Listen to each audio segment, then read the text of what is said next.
ఈ దద్దనలకు చేత కాకపోతే 50,000 మంది రైతులు నెంబడేసుకొని వీళ్ళని పండబెట్టి తొక్కుకుంటూ పోయి మేడిగడ్డ కాడ కుర్చేసుకొని కూర్చొని నేను నింపుతా మళ్ళీ ఇవన్నీ రంది పడకుండా అని చెప్పిన నేను. చేసి చూపిస్తాం.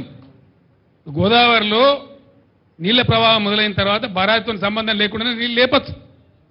మళ్ళా మిడ్ మానేరు కలకల్లాడుతుంది, లోయర్ మానేరు కలకల్లాడుతుంది. తక్కువ పడితే ఎస్ఆర్ఎస్పీకి ఇయ్యచ్చు. ఎత్తాల నీళ్ళు ఇప్పుడు ఈ ప్రభుత్వం ఇది దీని పేరు చెప్పి దాని పేరు చెప్పి ప్రజల నోట్లో మట్టి కొడతామంటే ఇట్లా చూస్తూ కూర్చోం. మనం కొత్తగా ఎలక్షన్ తర్వాత కాబట్టి కూర్చున్నాం, మౌనం పట్టాం.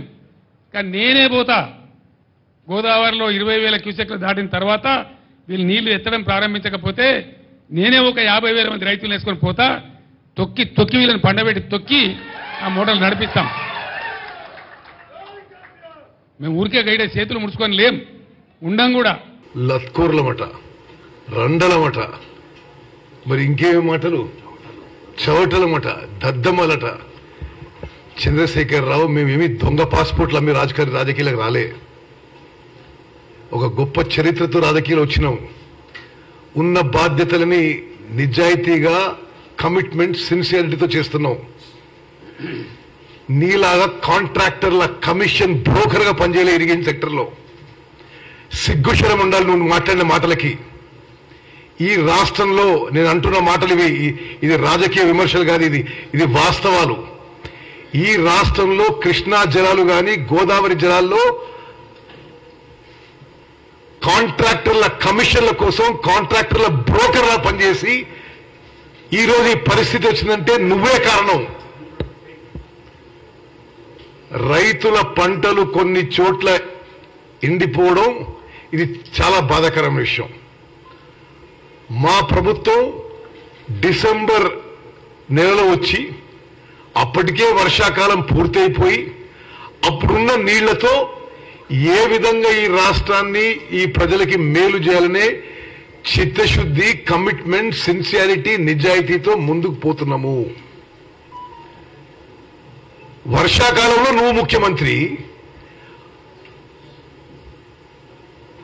వర్షాకాలం అయిపోయినాక నీళ్లు తగ్గిపోయినాక మేము అధికారంలోకి వస్తే అడ్డగోలుగా నీ మాటలు, జనం నిన్ను బొంద పెడతారు. నువ్వు తొక్కుకుంటూ పోతున్నట్టు అట. ఈ ఎన్నికల్లో నిన్ను, నీ పార్టీని బొంద పెడతారు. ఈ ఎన్నికల తర్వాత మీ మనుగడ ఉండదు. మరి పొలిటికల్ నర్వస్నెస్సా, డిప్రెషనా, ఫ్రస్ట్రేషనా? ఎవరు లత్కోరు, ఎవరు రండా? ఈ రాష్ట్రాన్ని అమ్మినాడు. కాంట్రాక్టర్లకి, ఈ బ్రోకరేజ్ కి కమిషన్ల కోసం అమ్మినాడు. రండా బ్రోకరు, జోకరు.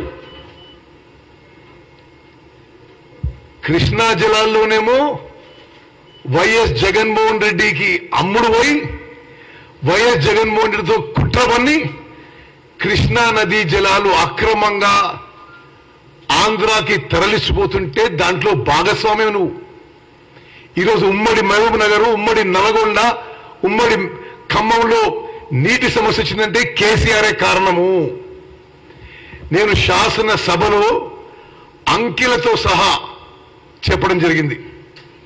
ఉమ్మడి ఆంధ్రప్రదేశ్ కంటే, ఇది మీడియా మిత్రులారా మీరు దయచేసి గమనించాలి, నేను మళ్ళా మీకు ఫిగర్స్ కూడా రిలీజ్ చేస్తా. ఉమ్మడి ఆంధ్రప్రదేశ్ కంటే ప్రత్యేక తెలంగాణ రాష్ట్రంలో కేసీఆర్ చీఫ్ మినిస్టర్, ఇరిగేషన్ మంత్రి ఉండగా ఎక్కువ కృష్ణానదీ జలాలు ఆంధ్రాకి అక్రమంగా తరలించకపోయినరు. నేను year on year figures release చేసిన శాసనసభలో ఎదురెదురు మాట్లాడడానికి దమ్ము లేదు నీకు. సుదీర్ఘ చర్చ పెట్టినావు, ఇంట్లో పోయి దాచుకున్నావు ఆ రోజు. ఇప్పుడేదో నీ పార్టీలో పెట్టుకొని అడ్డగోలుగా మాట్లాడుతున్నావు నువ్వు. మళ్ళీ చెప్తున్నా, కృష్ణా నదీ జలాలు అక్రమంగా ఆంధ్రాకి తరలించడానికి కేసీఆర్ కారణం. జగన్మోహన్ రెడ్డితో 2-3 సార్లు నువ్వు ఏకాంత చర్చలు జరిపి హలై బలై చేసుకొని విందుల విలాసాలతో ఉంటూ మీరు ఇప్పుడు ఈరోజు ఇబ్బందికర పరిస్థితుల్లో ఈ ప్రభుత్వంలో ఇంతకంటే దుర్మార్గం, నీచమైన ఇంకో విషయం ఉండదు. మళ్ళీ చెప్తున్నా, అంకెలతో సహా తెలంగాణ రాష్ట్రం వచ్చిన తర్వాత కేసీఆర్ ముఖ్యమంత్రి, ఇరిగేషన్ మినిస్టర్ అయినాక కృష్ణా నదీ జలాలు మోర్ క్వాంటిటీ ఆఫ్ వాటర్ అక్రమంగా ఆంధ్రాకి తరలించబడ్డాయి.